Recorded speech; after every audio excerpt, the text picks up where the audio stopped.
안녕하세요. 마틀다입니다. 오늘도 이어서 아들들아 용기를 내어라 읽어드리겠습니다. 이 책은 예수님께서 오타비오 미켈리니 몬시뇰께 받아쓰게 하신 메시지입니다. 29장 그들은 깨어 있어야 한다. 너는 오늘 아침에 복음에서 내가 베드로에게 한 이 말을 읽었겠지. 너는 베드로 곧 반석이다. 내가 이 반석 위에 내 교회를 세울 터인즉 죽음의 힘도 감히 그것을 내리 누르지 못할 것이다. 죽음의 힘도 감히 그것을 내리 누르지 못할 것이다. 라고 한 이 말은 분명히 선의 세력과 악의 어둡고 알 수 없는 세력 사이에 가공할 대전투, 끊임없는 충돌, 불가피한 대결을 떠올리게 한다. 그런데 하느님의 영원하신 말씀인 나를 더 이상 믿지 않는다면 그런 사람들이 감히 내 이름으로 전교할 권리가 있겠느냐? 혹은 미래의 사제들을 양성할 책임이 있는 자들마저 믿지 않고 심한 회의에 빠져 있다면 그 미래에 대해 대체 무엇을 기대할 수 있겠느냐? 좋지 못한 나무가 좋은 열매를 낼 수 있겠느냐?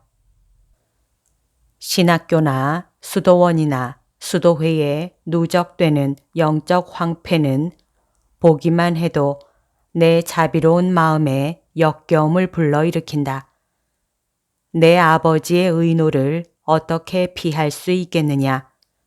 정말이지, 아들아.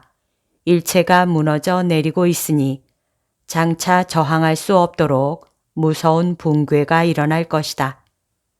전쟁 중인 군대의 장교들이 깨어 적의 동정을 살피려고 최선을 다하지 않고 잠을 자거나 오락이나 하고 있다면 패배할 수밖에 없다.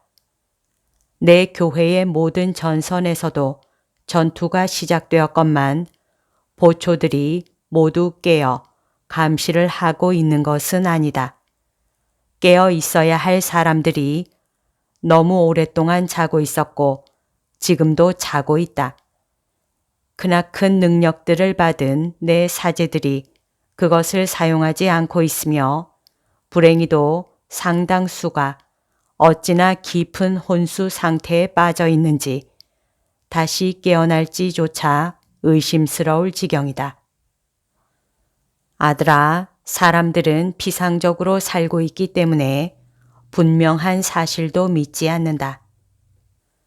교회와 세상에 일어나고 있는 일에 대해서 조금만 깊이 생각하고 묵상한다면 이는 교회에서 금기로 하는 것의 결과가 아니라 어둠의 두목과 그 추종자들이 전개하는 활동의 결과라는 당연한 결론에 이르게 될 것이다.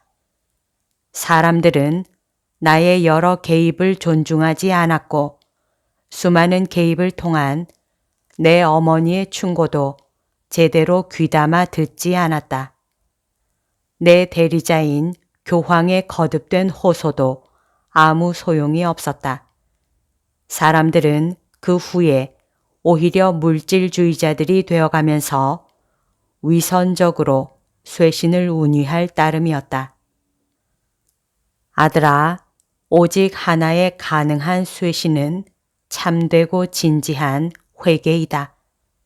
사탄은 잔뜩 교만해져서 주인 행세를 하고 있는데 내 사제들 중에는 분별이 없어서 그 사실을 모르거나 알면서도 모르는 채 하는 이들이 많다. 대체 언제까지 그런 상태로 있을 것 같으냐?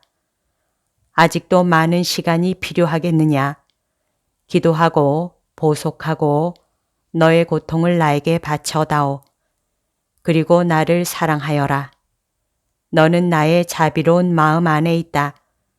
작은 물방울인 너는 모든 사람을 구원하려고 창에 꿰뚫린 내 성심의 끝없는 사랑의 바다에 빨려들게 될 것이다.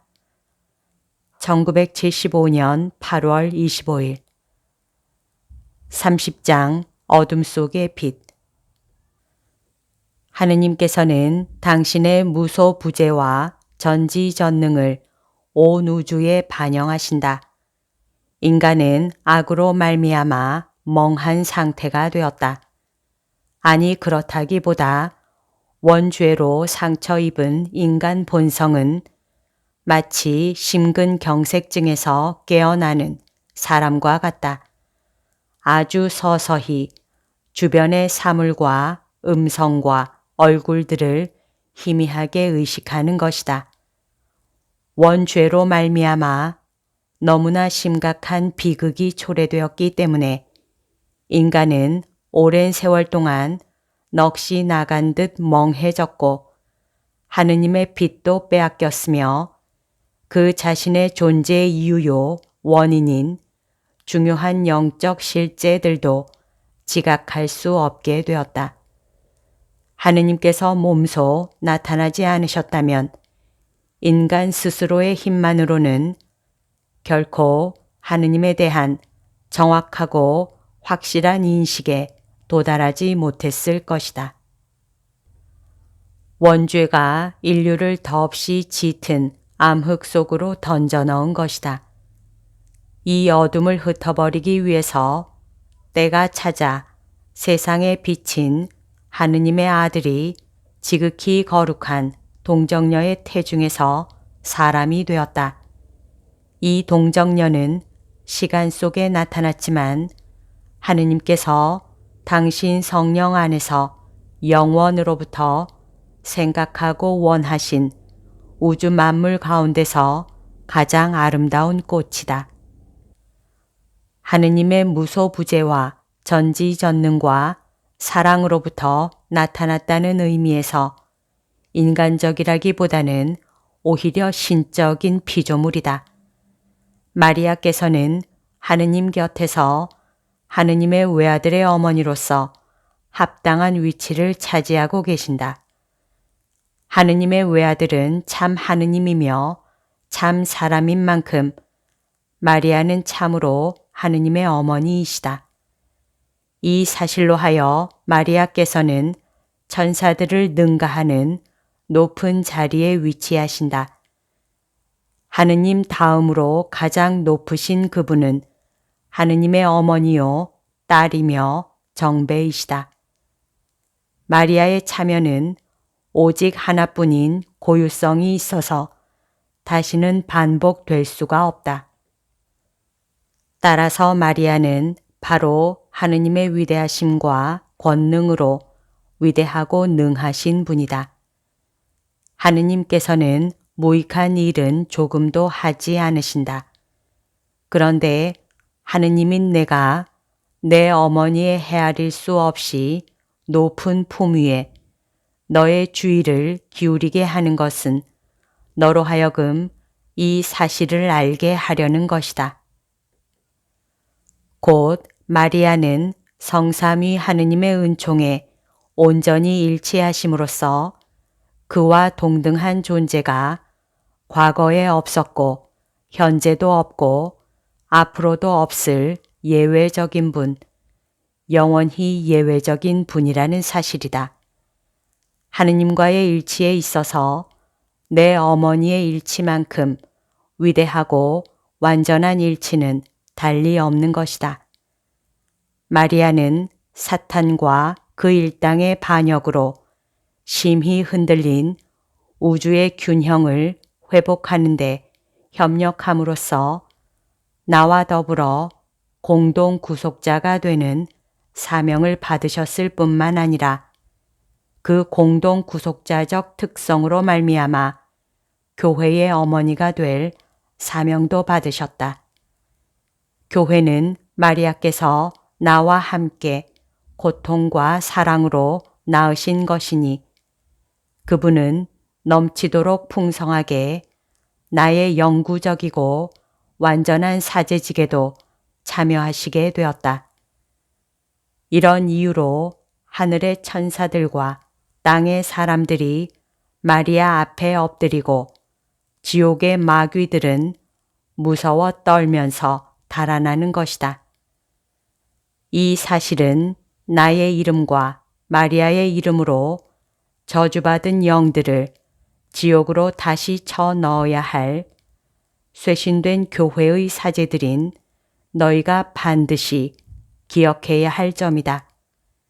그것도 사람들의 어리석은 불신이나 과거든 현재든 미래든 교회를 구원의 항구로 인도해야 하는 이들의 못지않이 어리석은 무기력에 괴념하지 말고 그렇게 해야 한다. 교회의 어머니이고 사도들의 모후이며 승리의 여왕이신 지극히 거룩하신 동정녀는 또다시 승리하실 분이니 내 사제와 목자들의 무기력을 고쳐주시고 독사의 머리를 한 번 더 짓밟으실 것이다.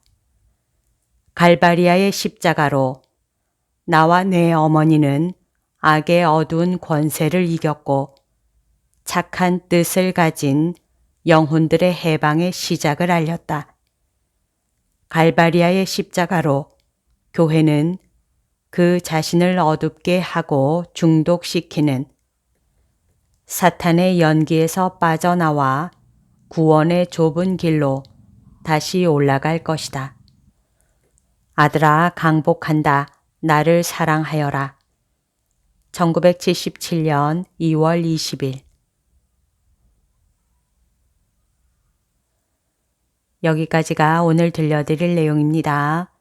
오늘도 하느님의 뜻 안에서 서로 사랑하는 하루 보냅시다. 사랑합니다. 축복합니다.